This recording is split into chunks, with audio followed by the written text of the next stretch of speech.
Si est-il l'un des éléments centraux de Fort Boyard, les clepsydres sont en fait les chronomètres délimitant le temps imparti à chaque candidat pour réussir une épreuve.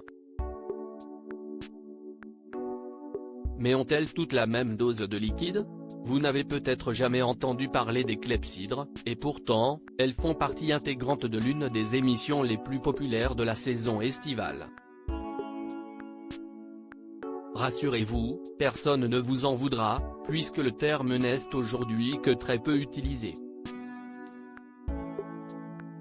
Dans Fort Boyard en revanche, elles sont particulièrement importantes, il s'agit de ces sabliers remplis d'un liquide bleu, et qui permettent de connaître en temps réel le nombre de secondes qu'il reste à un candidat pour terminer une épreuve.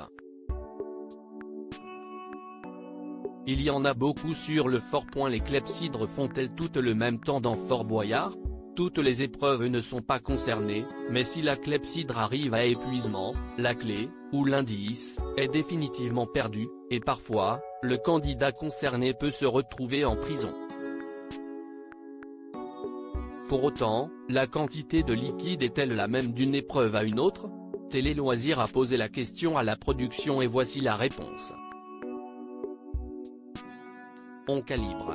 Avec l'expérience, on connaît le temps qu'il faut pour chaque cellule, donc la durée n'est pas forcément la même entre chacune d'elles, nous précise Guillaume Ramin, le producteur artistique de Fort Boyard.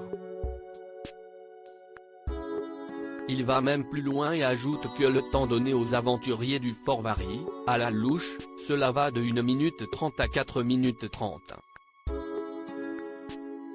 Certaines clepsydres peuvent néanmoins réserver des surprises, comme pour Joe Wilfried Tsonga, le joueur de tennis, qui avait été assommé par l'une d'elles lors du tournage de la 34e saison actuellement diffusée. La clepsydre, un instrument utilisé depuis l'Égypte ancienne mais qu'est ce qu'une clepsydre? Utilisé dans la Grèce antique, cet outil permettait de définir la durée d'un événement. Lorsque l'eau se vidait complètement d'un contenant à un autre, cela signifiait qu'il fallait y mettre fin. Les clepsydres étaient particulièrement utiles lors des procès ou de grands discours. Il ne faut pas pour autant les confondre avec des horloges, puisque cela dépend à la fois du récipient et du liquide qu'il contient.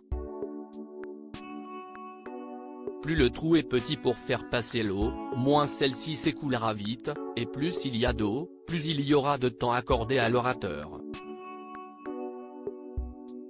Si les Grecs ont amélioré la clepsydre, les plus anciennes remontent à moins 1400, lorsque le pharaon Aménophis III régnait en Égypte.